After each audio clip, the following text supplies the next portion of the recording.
அந்த வாரத்தில் பெரம்பூர் பகுதியில் கொளத்தூரில் ஒரு சிறுமி குழந்தை ஸ்கூலுக்கு போன குழந்தை லாரி பின் சக்கரத்தில் மாட்டி இறந்து போச்சு.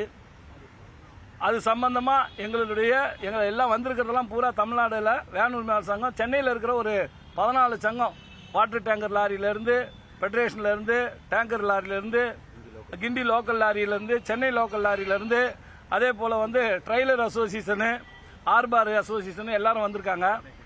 சென்னை குடிநீர் வாரியம் வந்திருக்கோம்.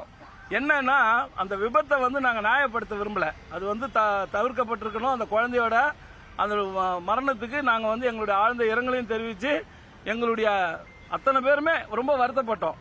ஆனால் அதுக்கு அடுத்ததாக தந்தி டிவியில் வந்த அந்த சிசிடிவி அதை பார்க்கும்போது அந்த விபத்து அந்த பகுதியில் இருந்த ஒரு பெரிய பள்ளத்தை அவாய்ட் பண்ணுறதுக்காக அந்த ஆட்டோ உள்ளே இருந்து வந்தவர் சடனாக பிரேக் போட்டு நிறுத்தவும், எங்கள் வண்டி லாரி கிராஸ் பண்ணதுக்கு அப்புறம் சைடில் வந்த அந்த மேடம் பிரேக் அடிக்கும்போது அவங்க ஸ்லிப் ஆகி குழந்தை லாரியோட பின் சக்கரத்தில் லெஃப்ட் சைடில் போய் மாட்டிக்கிட்டு இறந்து போச்சு. அது நீங்கள் சிசிடிவியை பார்த்தாலே தெரியும். ஆனால் நம்மளுடைய ஆணையாளர் அவர்கள் விபத்து ஏற்படுத்தக்கூடிய வாகனங்களை 100 நாளைக்கு விடுவிக்க கூடாதுன்னு சொல்லி ஒரு வாயுமொழி உத்தரவு போட்டதா சொன்னாங்க. கனரக வாகனத்தை அதை நாங்கள் வன்மையாக ஏற்றுக்க முடியாது, அதை ரிவர்ஸ் பண்ணணும் அப்படின்னு சொல்லி பேசுறதுக்காக வந்திருந்தோம். இன்னைக்கு எங்கள் கூட நார்த்து அடிஷனல் கமிஷனர் பேசினாங்க. கிட்டத்தட்ட எங்களுடைய கிரீவன்ஸ் எல்லாத்தையுமே சொல்லியிருக்கோம்.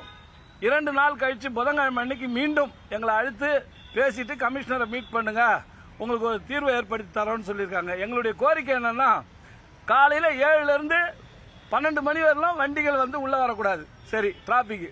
ஆனால் கோயம்பேடில் 7 மணிக்கு மதுரை வாயிலில் ரிலீஸ் பண்ணுற வண்டி பாரிஸுக்கு வரது 9 மணி ஆகிடும் டிராபிக்கில். இங்கே இருக்கிற போலீஸ் வண்டியை மடக்கிட்டு எப்படி நீங்கள் 9 மணிக்கு உள்ளே வந்தேன்னு சொன்னால் 7 மணிக்கு வண்டி அலோவ் பண்ணுறதுக்கு ஏதாவது ஒரு ஸ்டிக்கராவது பண்ணாதானே தெரியும் இந்த வண்டிலாம் 7 மணிக்குள்ளவே உள்ளே வந்த வண்டின்னு. அதே போல் 4 மணிலேருந்து 10 மணி வரலாம் மாலையில் வண்டி ஓட்டக்கூடாது. 12 மணிக்கு உள்ளே வர வண்டி லோடை இறக்கிட்டு 6 மணி நேரம் அங்கே நிற்கிது டிராபிக். இருக்கிற ஒவ்வொரு சின்ன சின்ன சந்திலையும் பெரிய லாரிகளும் வேன்களும் போய் நின்றுக்கிட்டு வெளியே வர்றதுக்கு வழி இல்லாமல் அதனால டிராபிக், அதனால ஆக்சிடென்ட் ஆகுது. இதையும் அவாய்ட் பண்ணணும்னு சொல்லியிருக்கோம். அது மட்டும் இல்லாமல் இன்னைக்கு மெட்ரோ ரயில் எல்லா இடத்துலையும் நடக்குது, டிராபிக் அதிகமாகுது. இன்னைக்கு எல்லா ரோட்லயும் கடைகள், வியாபாரிகள் நடப்பாத வியாபாரி நிறைய பேர் வச்சிருக்காங்க. குறிப்பா சொல்லணும்னா கோயம்பேடு மெட்ரோ ரயில் ஆரம்பிச்சு மதுரை வாயில் வரைக்கும் ஒரு 500-1000 கடை வந்துருச்சு. அங்க வரவங்க 10,000 பேர் வராங்க. அதே மாதிரி வேளச்சேரி, KK நகர், இப்படிலாம். இதையெல்லாம் ஸ்ட்ரீம்லைன் பண்ணாம காவல்துறை இந்த தொழிலை செய்யக்கூடிய இந்த தொழிலாளர்களை, இந்த ஓனர், சின்ன சின்ன முதலீடுல தொழில் பண்றவங்கள நசுக்கிற வகையில உத்தரவு போடுறதை நாங்க ஏத்துக்க முடியாதுன்னு சொல்லியிருக்கோம். 2 நாள்ல நல்ல தீர்வு ஏற்படுத்துறதா சொல்லியிருக்காங்க.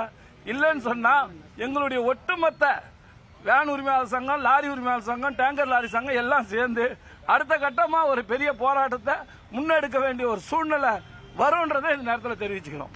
கேள்வி இருந்தா கேட்கலாம். என்னம்மா சார்? சார் உங்களுக்கு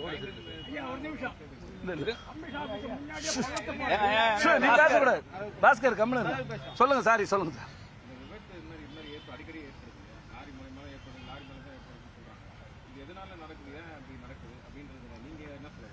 சார் அதான் ரோடு சார் இன்னைக்கு ஸ்மார்ட் சிட்டின்னு சொல்லிட்டு நீங்க போனீங்கன்னா பாண்டி பஜார்ல பாத்தீங்கன்னா அன்னைக்கு அகலமா இருந்த ரோட இன்னைக்கு பாதி பிளாட்ஃபார்ம் ஆக்கிட்டு ரோடு சின்னதாகி போச்சு, பிளாட்ஃபார்ம் பெருசாயிடுச்சு. இன்னைக்கு அதே மாதிரி KK நகர் எல்லா இடத்துலயும் சர்ச் பார்க் பக்கத்தில் போனீங்கன்னா அந்த ரோடு கோபாலபுரம் ரோடு முதல்ல சின்ன ரோடு, இப்போ 1 வாரம் 10 நாளா அதை அகலப்படுத்துறாங்க, பிளாட்ஃபார்த்தை அகலப்படுத்துறாங்க, ரோடு சின்னது பண்றாங்க. அப்புறம் எப்படி வண்டிங்க போகும்?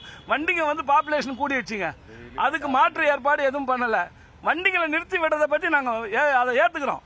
7 மணிக்கு நீங்கள் வண்டியை கட் பண்ணுறீங்க மதுரை வாயிலில், அந்த வண்டி டிரைவரு மத்தியானம் 12 மணி வரலாம் நிற்கிறதுக்கு அங்கே எந்த வசதியும் இல்லை, தண்ணி வசதி இல்லை, டாய்லெட் வசதி இல்லை, ரோட்லேயே எல்லாத்தையும் யூஸ் பண்ணுறதுனால அங்கே சுகாதார கேடு. இதே மாதிரி மாதாவரம் ரவுண்டாவிலிருந்து ரெட் ஹில்ஸ் வரலாம் வண்டிங்க நிற்கிது.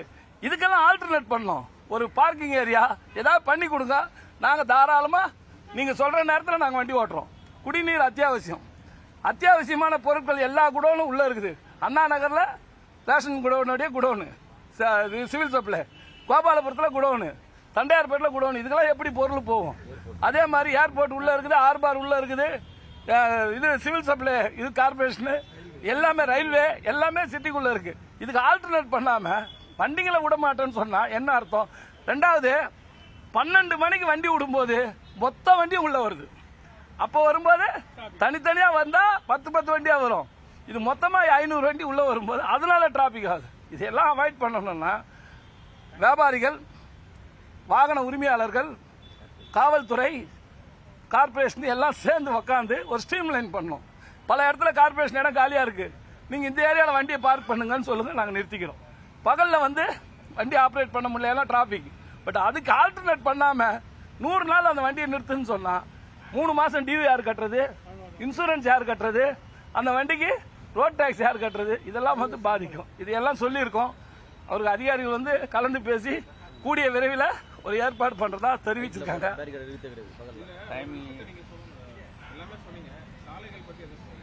அதான் சார் சொல்லணும் சார். இப்போ சிட்டி வந்து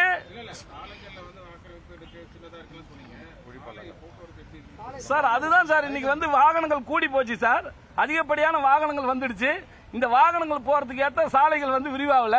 அதுக்கு பதில் இருக்கிறது வந்து நிறைய டிராபிக் கடைகள்லாம் வந்துடுச்சு. பப்ளிக் வந்து நிறைய ரோட்ல வந்து நிறுத்தி சாமான் வாங்க போக நிக்கிறதுனால டிராபிக் 50 அடி இருந்த ரோடு இன்னைக்கு 30 அடி ஆயிடுச்சு. ஆனா நீங்க அதே காளியம்மன் கோயில் ரோடு இப்ப நீங்க இது பாத்தீங்கன்னா கோயம்பேடுல இருந்து காளியம்மன் மெட்ரோ ரயில் வருதுன்னு உடனே அந்த இடமே பாத்தீங்கன்னா 100 அடி ஆயிடுச்சு. முதல்ல 30 அடி இருந்தது. ஏன்னா அவங்க எல்லாம் பர்ச்சேஸ் பண்ணி இடத்த ஆக்கிரமிப்பை எடுத்தாங்க. அந்த மாதிரி அரசாங்கம் சென்னை சிட்டியில இருக்கக்கூடிய டிராபிக்கை க்ளோஸ் பண்ணோம்னா ரோட வந்து டெவலப் பண்ணும்.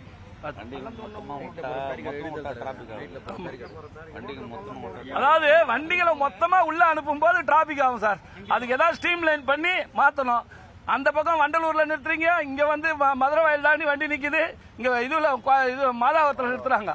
அப்ப இந்த வண்டிங்க அதனால முதல்ல வந்து ஸ்ட்ரீம் லைன் பண்ணி அதிகாரிகள் உட்காந்து கலந்து பேசி கஷ்டங்களை புரிஞ்சுக்கிட்டு செய்யணும். ஏதோ வண்டி ஆக்சிடென்ட் ஆயிடுச்சு, அது முதலமைச்சர் தொகுதின்றதுனால 100 நாள் அந்த வண்டியை விடாதுன்னு சொன்னா எந்த விதத்துல நான் அந்த ஓனருடைய நிலைமை என்ன, இதை தான் நாங்க கேட்டிருக்கோம். தேங்க்யூ. சரியா ஓட்டவே இல்ல சார். வண்டி வாங்கிடுறாங்க, அவங்க ஓனருங்க, ஓனரும் டிரைவருங்க எப்படிதான் லைசன்ஸ் வாங்குறாங்க. அது நம்ம போதுமா? Okay okay. அதான் ஆகி போச்சு, எந்த கணக்கும் இல்ல. அவங்களா போட்டுக்கிறாங்க ஒரு இது, எல்லாத்தையும் வந்து வண்டி கேமரா எடுக்கிறேன்றாங்க. அது நாங்க 2-3 வண்டி சொன்னோம். வீட்டுல வண்டி நிக்குது, ஏதோ ஒரு வண்டியோட போட்டோ எடுத்து கேமரா எடுத்து ஃபைன் ஆயிருக்குது. இதெல்லாம் சொல்லியிருக்கோம். ஸ்ட்ரீம் லைன் பண்ணணும்னு சொல்லியிருக்காங்க. 2 நாள்ல நல்ல தேர்வு ஏற்படும். இல்லன்னா எங்களுடைய அடுத்த கட்ட போராட்டத்துக்கு நாங்க எல்லாம் ஒன்று கூடி பேசுவோம்னு தெரிவிச்சுக்கிறோம். ஜியோ இல்ல, வாயு ரிட்டர்ன் வாங்கணும். அதுதான் ஓகேம்மா, வாங்க.